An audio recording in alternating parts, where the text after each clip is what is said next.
Jadi di sini kita ada tugas nih terkait ruang kolaborasi di topik 1. Di sini saya dan saudara Rivaldi akan berdiskusi di mana konteks pembahasan kita di sini adalah guru baru yang humanis, role model dan belum berpengalaman. Jadi saya sedikit bacakan pemaparan yang sudah ada di LMS, Learning Management System. Butet adalah seorang lulusan sarjana pendidikan yang sangat mencintai belajar dan berbagi ilmu dengan orang lain. Visi yang dimilikinya adalah seluruh anak-anak di Indonesia dapat memperoleh pendidikan yang memadai supaya dapat menjadi generasi penerus bangsa yang baik. Penerus bangsa yang menjunjung tinggi nilai nasionalisme dan toleransi dalam setiap perbedaan individu. Walau dirinya termasuk seorang pribadi yang sulit bersosialisasi dan bergaul, Butet selalu bermanfaat ketika dirinya menyiapkan materi dan metode untuk pembelajaran. Selain itu, Butet selalu memiliki kesulitan untuk mencairkan suasana sebelum memulai pembelajaran. Butet seringkali merasa khawatir akan respon yang akan diperoleh saat dirinya berusaha mencairkan suasana kelas. Ia seringkali merasa dirinya sukar mengatur prioritas karena baginya semua hal penting dan mendesak untuk segera menyelesaikan secepat mungkin. Nah, di sini ada beberapa kasus nih, saudara Rivaldi, ada 3 kasus yang saya lihat. Menurut saudara gimana tuh kasus 1 tuh? Nah, kalau kasus 1 ini kan ada sih, saya lihat pertanyaan pertama kan di dalam kasus, setiap kasus itu ada 2 pertanyaan nih. Nah, kalau untuk kasus 1 ini pertanyaan pertama nih, ada sih masukan sedikit nih. Maksud saya kan hari ini adalah pertama Butet masuk ke dalam kelas. Ia merasa sangat bersemangat namun juga merasa khawatir saat orientasi guru baru. Butet diberi pengarahan bahwa Butet akan menjadi wali kelas dari kelas yang sulit dikelola. Sebagian besar anak-anak di kelas tersebut adalah anak-anak yang sangat aktif dan seringkali tidak mau mengikuti aturan yang diberikan dari guru-guru sebelumnya. Mendengar hal itu, Butet pun sudah mempersiapkan beberapa rencana dalam memperkenalkan dirinya di depan kelas nantinya. Ketika mendekati masuk kelas, Butet merasa khawatir namun cukup percaya diri bahwa dirinya yang mampu menghadapi mereka. Waktu menunjukkan pukul 7 waktu Indonesia Barat tepat, Butet memasuki ruangan kelas dan tiba-tiba seember air jatuh di atas kepala Butet. Seluruh kelas pun tertawa terbahak seketika.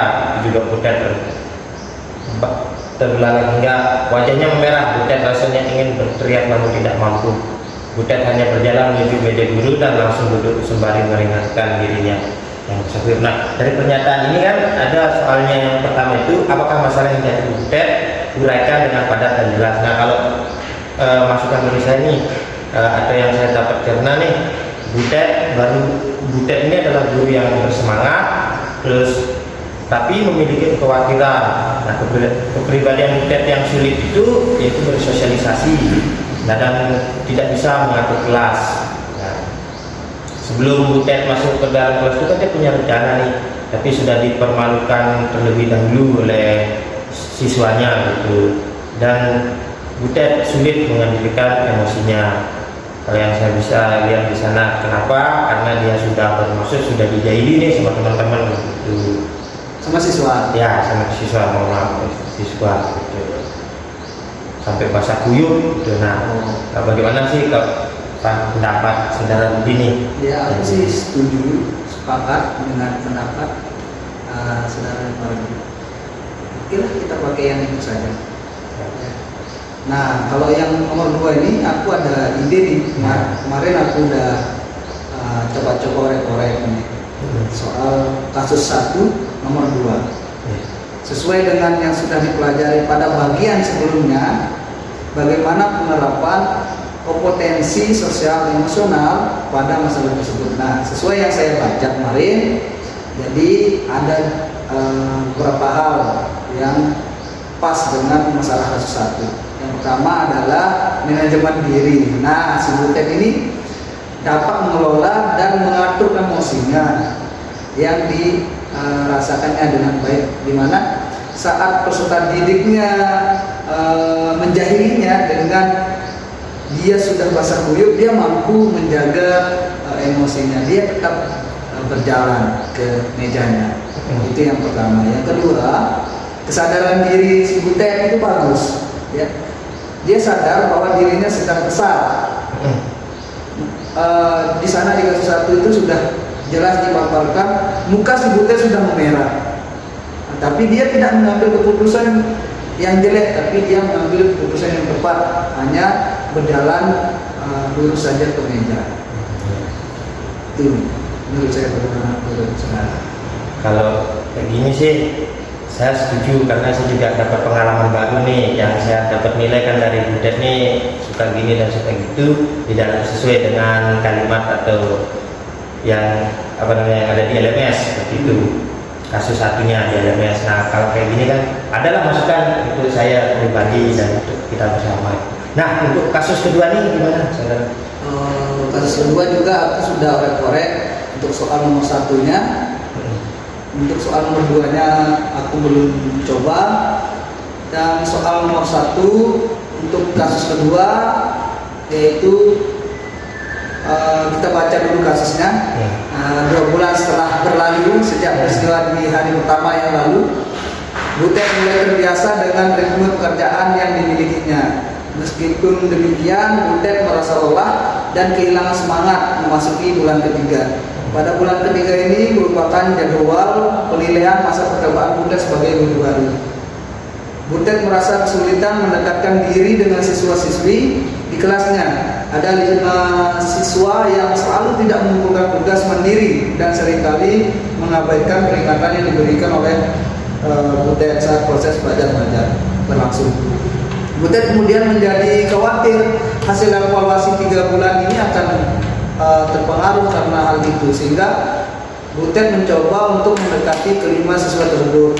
Kelima siswa tersebut sama sekali tidak mengindahkan panggilan dari Butet. Butet bingung dan merasa tidak berdaya. Jadi dari soal yang pertama, apakah masalah yang dihadapi Butet, uraikan dengan padat dan jelas. Nah, Butet merasa lelah dan kehilangan semangat memasuki bulan ketiga, itu masalah yang pertama. Pada bulan ketiga ini merupakan jadwal masa percobaan Butet sebagai seorang guru baru. Ini menurut saya ketika kita sudah merasa lelah dan sedangkan bulan ketiga ini adalah masa percobaan untuk atau tes untuk sebagai guru baru Butet.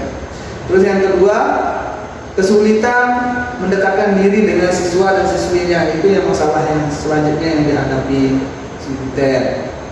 Karena ada 5 siswa yang tidak pernah mengumpulkan tugas mandiri. Nah, itu menurut saya masalah yang dihadapi Butet. Kira-kira ada masukan bagaimana terkait soal nomor 1? Kalau untuk masalahnya sih pas nih, sesuai dengan kasus yang ada itu si 5 siswa yang nggak mau mendengarkan atau bagaimana. Kalau menurut saya sih pas tuh, Pas ya. atau nanti gimana. Nah, kalau untuk yang soal kedua, dari kasus kedua, soal kedua ini kan sesuai dengan yang sudah dipelajari pada bagian sebelumnya, bagaimana penerapan kompetisi sosial emosional pada masalah tersebut. Nah, kalau menurut saya sih dari permasalahan ini Butet kurang keterampilan sosial sih. Nah, ini ada yang saya tulis nih sedikit nih, nanti kalau memang gimana bisa ditambahkan kan. Nah, hal ini diterapkan oleh Butet sebagai guru baru untuk memiliki kemampuan menjalin dan mempertahankan hubungan yang sehat dan efektif dengan peserta didik di kelas yang beragam karakteristik dan latar belakangnya yang mudah tercipta. Kedekatan peserta didik dengan guru dalam melaksanakan kegiatan belajar mengajar di kelas, selain itu penerapan kompetensi sosial emosional lainnya. Nah, pada masalah Butet adalah responsible decision making, pengambilan keputusan yang bertanggung jawab. Nah, hal ini dapat diterapkan oleh Butet untuk membuat pilihan yang tepat dan konstruktif pada situasi kelas yang dihadapi, seperti pemilihan strategi pendekatan, model, dan metode pembelajaran pada siswa dan siswinya. Nah, kalau menurut saudara Rudi gimana? Ya, sudah keren.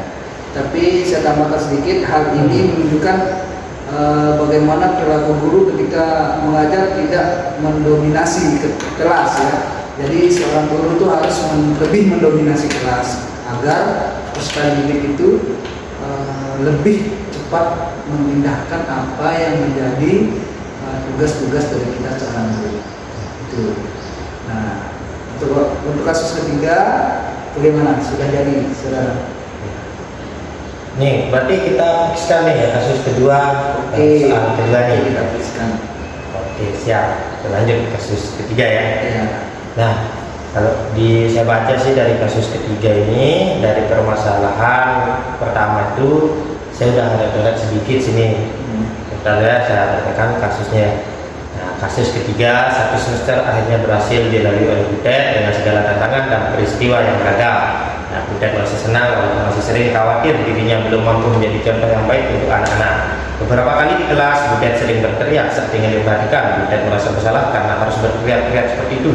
Namun Butet pun bingung bagaimana mencari perhatian siswa-siswanya itu. Akhirnya Butet pun memutuskan untuk memberikan tugas di beberapa mata pelajaran. Hal ini dilakukan Butet untuk Butet dengan harapan ada siswa yang bingung dan bertanya kepada Butet terkait tugas tersebut. Nah, setelah tugas diberikan, Butet menanti siswa-siswinya akan bertanya, namun kenyataannya tidak ada yang bertanya. Butet kemudian merasa diabaikan dan merasa dirinya semakin tidak berdaya. Nah, kan pertanyaan yang pertama dari kasus ketiga ini, apakah masalah yang dihadapi Butet uraikan dengan padat dan jelas. Nah, saya bacakan ya dari yang sudah ke saya. Nanti kalau memang ada apa ditambahin aja ya. Butet sering merasa khawatir dirinya belum mampu menjadi contoh yang baik untuk siswa-siswinya. Meskipun di sisi lain dirinya merasa senang karena ia telah melewati 1 semester dengan berbagai tantangan. Nah, sedikit tidak kan membuktikan bahwa ini kepercayaan Butet itu semakin di sini makin turun dengan sesuai kasusnya. Nah, Butet pernah beberapa kali berteriak untuk menarik perhatian siswanya agar fokus selama pembelajaran. Ini membuktikan timbulnya ketidaknyamanan dalam proses pembelajaran sehingga dirinya merasa bersalah telah melakukan hal tersebut. Dan juga kalau kita lihat dari kasusnya itu kan dalam pelaksanaan pembelajaran itu bisa jadi membosankan gitu, sampai harus seorang tenaga pendidik itu harus teriak-teriak pada siswanya, kan otomatis membosankan. Apabila dia asik, otomatis kan peserta didiknya akan lebih asik gitu. Nah, mungkin itu dari saya. Kalau emang ada tambahan gimana? Mungkin tambahan sedikit. Di sini dari kasus ini saya melihat Butet belum mampu memahami karakteristik dan kebutuhan belajar siswanya. Memutuskan untuk memberikan tugas dengan harapan agar siswa yang kesulitan mengerjakan dapat bertanya kepadanya, seharusnya seperti itu. Namun kenyataannya tidak ada satupun siswa yang bertanya, malah membuat